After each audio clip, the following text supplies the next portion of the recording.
Assalamualaikum warahmatullahi wabarakatuh. Yang kami hormati Ibu PLT Man 5 Jakarta, Ibu Nurmala MPD. Yang kami hormati para wakil Man 5 Jakarta. Yang kami hormati para wali kelas, para wali murid, serta anak-anakku, siswa-siswi Man 5 yang berbahagia. Alhamdulillah, segala puji bagi Allah yang telah memberikan nikmat iman dan Islam kepada kita, sehingga kita bisa bertemu dalam kegiatan pembagian rapot tengah semester tahun pelajaran 2020-2021. Bapak Ibu yang kami hormati, ada beberapa catatan penting yang akan kami sampaikan berkenaan dengan kegiatan pembagian rapot tengah semester ganjil tahun pelajaran 2020-2021. Ya, yang pertama adalah tentang kehadiran siswa di kegiatan kelas masing-masing. Ya, Bapak Ibu, alhamdulillah para siswa Man 5 mayoritas sudah bisa mengikuti kegiatan pembelajaran jarak jauh dengan baik. Dengan salah satu indikatornya adalah mengisi absensi yang diedarkan oleh bagian bimbingan konseling dan juga bagian dari wali kelas. Tapi memang ternyata masih ada beberapa siswa yang terkendala dalam hal pengisian absensi, ya. Ada siswa yang tidak absen. Ya, siswa yang tidak absen ini kenapa Bapak Ibu? Siswa yang tidak absen ini bisa jadi satu dia lupa, yang kedua memang dia tidak hadir dalam kegiatan pembelajaran jarak jauh tersebut. Nah, ini yang harus dievaluasi.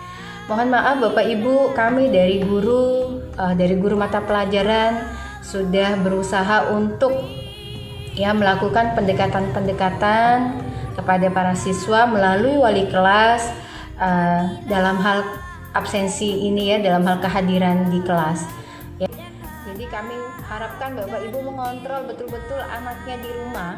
Ya, pagi-pagi sudah dibangunin untuk melakukan belajar dari rumah. Banyak sekali hal-hal yang kasuistik ya tentang kehadiran ini.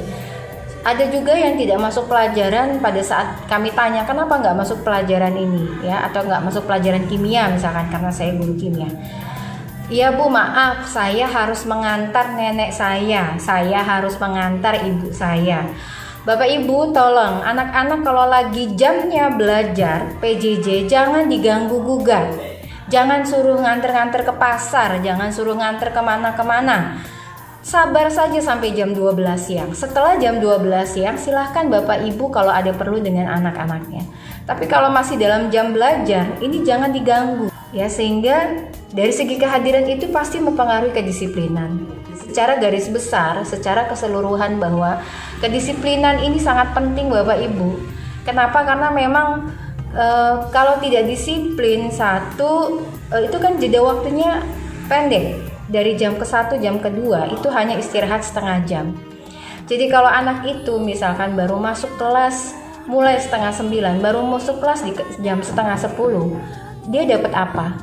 Ya, dia dapat apa untuk untuk pelajaran dia hari itu. Istirahat setengah jam, setelah itu masuk lagi jam kedua jam setengah 11 sampai jam 12. Ya.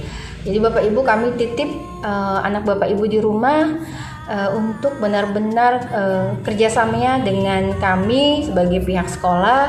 Memang sangat berat Bapak Ibu, kami paham, kami juga punya anak di rumah yang PJJ dan memang ini sangat berat. Tapi kita ambil sisi positifnya, ya, Bapak Ibu, bahwa inilah saatnya kita sebagai orang tua mendekatkan diri kepada anak-anak, menyambungkan tali hangat kembali, ya, tali keakraban dengan anak-anak, ya, dikontrol, ya, yang biasanya kita nggak pernah kontrol handphonenya, tidak pernah kontrol jadwalnya, ini kita kontrol sekarang. Kenapa? Karena memang kita nggak pernah tahu. Kalau bukan pandemi, kalau nggak lagi pandemi, barangkali kita tidak akan benar-benar seintens ini untuk memperhatikan anak-anak kita, ya. Di rapot yang akan diperlihatkan memang betul-betul rapot hasil belajar mereka selama dari bulan Juli sampai dengan September atau Oktober awal kemarin. Bapak Ibu, setelah ini anak-anak akan melihat hasilnya belajar mereka seperti apa. Bapak Ibu bisa melihat. Setelah itu tolong dihubungi ya atau berkomunikasi di e-learning, bisa langsung dengan guru yang bersangkutan. Bapak Ibu, ini bagaimana caranya untuk mengumpulkan nilai. Selanjutnya kami akan memberikan hasil kuesioner evaluasi pembelajaran jarak jauh yang sudah diisi oleh Bapak Ibu wali murid semua dan oleh para siswa, yang dilakukan dari tanggal 28 September sampai dengan tanggal 9 Oktober 2020. Yang mengisi angket ini sebanyak 203 responden. Evaluasi PJJ yang pertama adalah, menurut Anda, beratkah PJJ yang dijalani? Dan ternyata 62% responden menjawab, persen menyatakan cukup berat, kemudian di 9% sangat berat, dan di 29% tidak berat. Nah, ini kita bisa evaluasi kenapa ada yang menyatakan cukup berat, ada yang menyatakan sangat berat, dan juga ada yang menyatakan tidak berat. Ini kan kita bisa lihat dari sisi masing-masing siswa. Bisa jadi karena mereka, kalau yang tidak berat karena mereka mengikuti semua tahapan PJJ dengan baik, tidak tidak mengulur waktu, mengumpulkan tugas, hadir tepat waktu. Itu kalau dilakukan dengan baik, insya Allah PJJ ini tidak akan berat. Ya, tapi kalau menyatakan sangat berat, ya bisa jadi karena terkendala juga di handphone, juga karena memang bisa jadi anak-anak ini ya tidak melakukan PJJ ini dengan disiplin gitu ya. Bisa jadi ya, misalkan dia harusnya dikumpulkan jam sekian sampai jam sekian, dia molor-molor waktu, akhirnya ketemu lagi tugas selanjutnya, akhirnya 2 tugas dia tidak mengerjakan. Yang tadinya tidak berat akhirnya jadi sangat berat ya. Kemudian pertanyaan yang kedua adalah, sebagai orang tua, kendala apa yang dialami dalam memfasilitasi kegiatan PJJ anak-anak?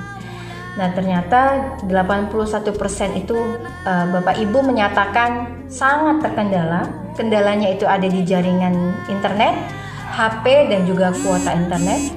Kemudian 19% menyatakan tidak ada kendala. Alhamdulillah, Bapak Ibu yang menyatakan tidak ada kendala, semoga ini menjadi langkah yang baik ya buat anak Bapak Ibu. Dan bagi yang menyatakan masih ada kendala, tolong kita bersama-sama meminimalisir kendala-kendala yang ada. Pertanyaan yang ketiga dari kuesioner, alokasi dana berapa sih yang Bapak Ibu keluarkan untuk PJJ anak Bapak Ibu? Ya, ternyata sekitar 5% itu menyatakan kurang dari 50.000, kemudian 38% menyatakan habis uang 50.000 sampai dengan 100.000, kemudian 28% itu dari 100.000 sampai dengan 200.000, dan 29% itu di atas 200.000. Kalaupun terkendala Bapak Ibu, misalkan hari ini kuotanya habis, ya terkendala, besoknya konfirmasi dengan guru yang bersangkutan bahwa kemarin kuota saya habis. Insya Allah Bapak Ibu guru akan sangat memaklumi ya. Kemudian, apakah peran guru dapat tergantikan teknologi? Itu pertanyaan selanjutnya. Dan ternyata Bapak Ibu, 88% itu menyatakan bahwa peran guru itu tidak dapat tergantikan oleh teknologi ya. Jadi secanggih apapun teknologi yang dipakai, itu ternyata tidak bisa menggantikan kehadiran sosok guru di tengah kelas oleh para siswa. Mereka betul-betul merindukan sosok guru, dan guru-guru juga sama, Bapak Ibu sangat rindu dengan anak-anak, ketemu anak-anak ya, mengajar anak-anak di kelas. Kemudian 10% itu menyatakan mungkin bisa menggantikan peran guru. Ya, kemudian yang 2%-nya iya bisa menggantikan peran guru ya, hanya sekitar 2%. Jadi paling banyak adalah 88% menyatakan guru itu tidak bisa digantikan perannya dalam hal mengajar dan mendidik anak-anak ya.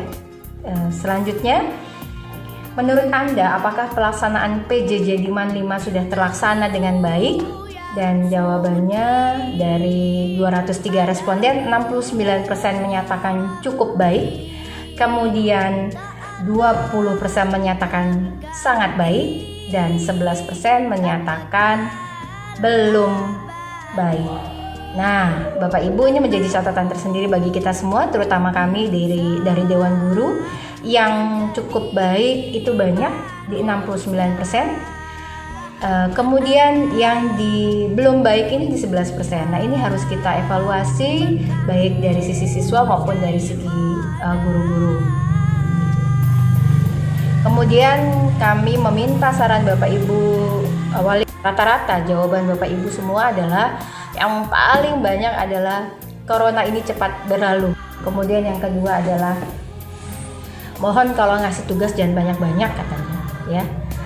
Ya, itu nanti akan jadi evaluasi kami juga. Kemudian kurangi media pembelajaran yang menyedot kuota. Jadi jangan banyak-banyak video katanya, karena kuotanya pasti akan terkuras oleh video. Kemudian sebaiknya diberi penjelasan untuk pelajaran yang berlangsung sebelum diberikan soal-soal biar siswa-siswi mengerti. Seperti itu. Itu untuk paparan hasil evaluasi PJJ Bapak Ibu. Semoga bisa bermanfaat dan kita selalu berdoa kepada Allah semoga pandemi ini cepat berlalu. Mohon maaf lahir batin. Assalamualaikum warahmatullahi wabarakatuh.